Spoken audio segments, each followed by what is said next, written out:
Darth Vader is the Dark Lord of the Sith, and he's got no problem attacking schools or battling against younglings. So instead of the Jedi Temple, well, how would Vader do if he tried to attack another school? Hogwarts School of Witchcraft and Wizardry. One Dark Lord already failed, but can Darth Vader get it done? Let's find out. Starting out, let's take a little closer look at Darth Vader. And the first thing that we gotta recognize is that if we truly wanted to use Vader in his prime, then we would use this version of Vader. Anakin Skywalker was the most powerful Jedi in over a millennium, and he had unprecedented power in the Force. By Revenge of the Sith, he was more powerful than anyone on the Jedi Council, even Master Yoda. Even Darth Sidious had to concede that Anakin was potentially more powerful than him. And during the duel on Mustafar, this was Vader at arguably the height of his power. He's the chosen one. But then he was defeated by Obi-Wan, he caught on fire, had like half his body cut off by this point, and was put inside the cybernetic suit keeping him alive. And according to George Lucas, lost a lot of his power and potential in the process. Now that he's half man and half machine, he lost a lot of the ability in the Force because there just isn't as much human left. So where before he had the potential to be twice as powerful as the Emperor, now he's operating at maybe 80% of the Emperor's power, more on par with Darth Maul and Count Dooku. It also messed him up as a lightsaber fighter too. He lost and had to relearn a lot of the skill and ability that he had as Anakin, and definitely lost all that self-confidence that he had. Of course, there are other things to suggest that this isn't the case at all, and Darth Vader actually did get more powerful after putting on the suit, and that his prime was really around Return of the Jedi. Like, he lost his first fight against Obi-Wan Kenobi. First few fights, really. But by the time that New Hope rolls around, well, Vader was powerful enough to beat him. And it wasn't just the fact that Obi-Wan was older now and couldn't fight as well with a lightsaber. One, because Obi-Wan had killed Darth Maul while in this same state. But two, because they were also having a Force battle at the same time during this fight. We just couldn't see that playing out with our eyes. But Old Ben was wearing out and losing the fight before the fight even began. Just by being around Vader's presence in the Force was enough to tire Obi-Wan out. He had been growing more and more powerful in the dark side of the Force, tapping into a whole new power stream than before.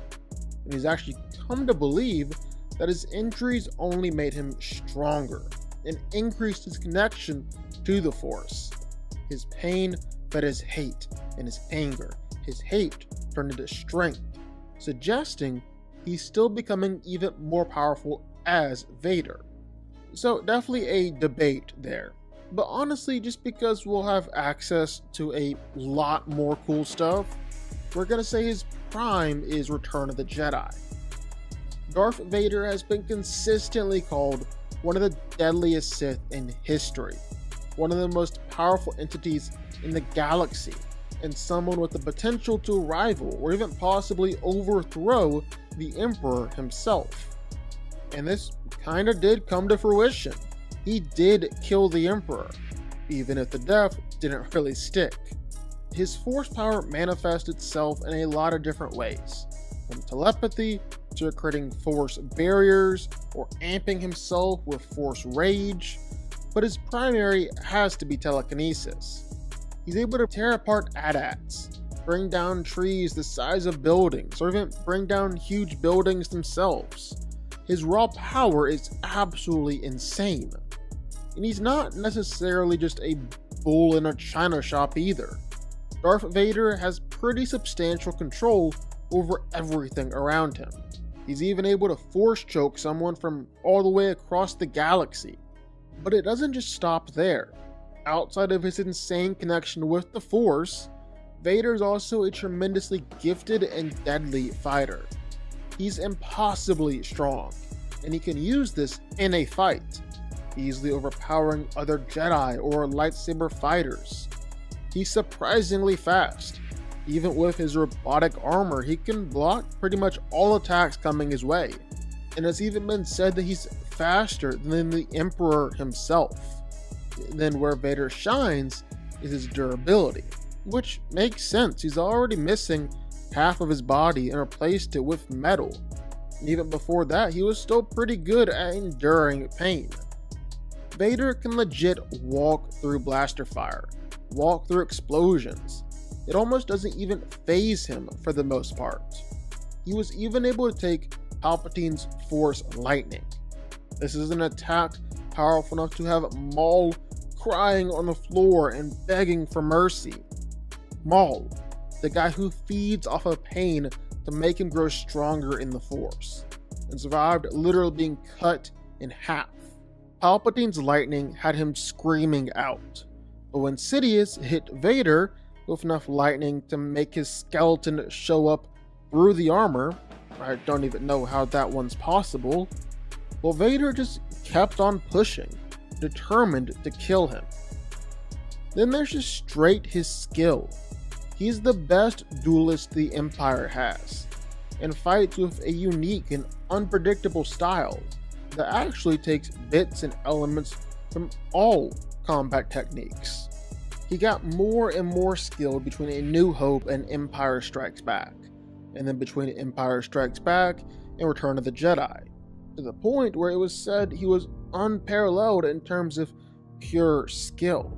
He had no equal, putting him above the likes of Obi-Wan, Luke, and maybe even the Emperor himself. So can Vader do it? Can he succeed where the Dark Lord failed and actually conquer Hogwarts? Well, I guess the first thing I want to clarify, I'm allowing Darth Vader to actually enter Hogwarts and his tech to work inside Hogwarts. I know the school doesn't necessarily like muggles. It's also causing electronics to get all funky. I'm not counting any of that, because it would be just so lame to say that Vader loses because his lightsaber shuts down and his suit turns off, and none of the wizards even have to do anything. With that out of the way, Darth Vader should honestly be dominating for most of this fight, because there's nothing that Anakin does better than slaughtering a bunch of kids. That's mostly all that Hogwarts is. You're talking about a whole bunch of kids, some battle-ready teens led by Harry Potter, and the teachers, maybe even Headmaster Dumbledore, if you want to include him. But mostly just a bunch of kids that Darth Vader can effortlessly plow through.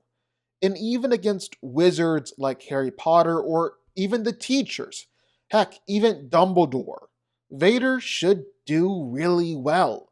Because turns out the Force and a lightsaber are pretty great counters to the magic in Harry Potter. Heck, Vader and his armor is probably just straight durable enough to take a lot of magical attacks that come his way. He can also block a lot of the magical spells with his lightsaber, because for all intents and purposes, a lot of the magical attacks in Harry Potter work the same way as a blaster bolt. They appear to be actual physical objects traveling through the air, and Vader will have no problem deflecting them just like a blaster. Other spells like Arresto Momentum or Expelliarmus, while not physical travel spells, should be just as easily countered by Vader and the Force, because he can power through any Arresto Momentum spell just by using the Force to push against it. And as for Expelliarmus, well, that might not work out too well for any wizard that uses it.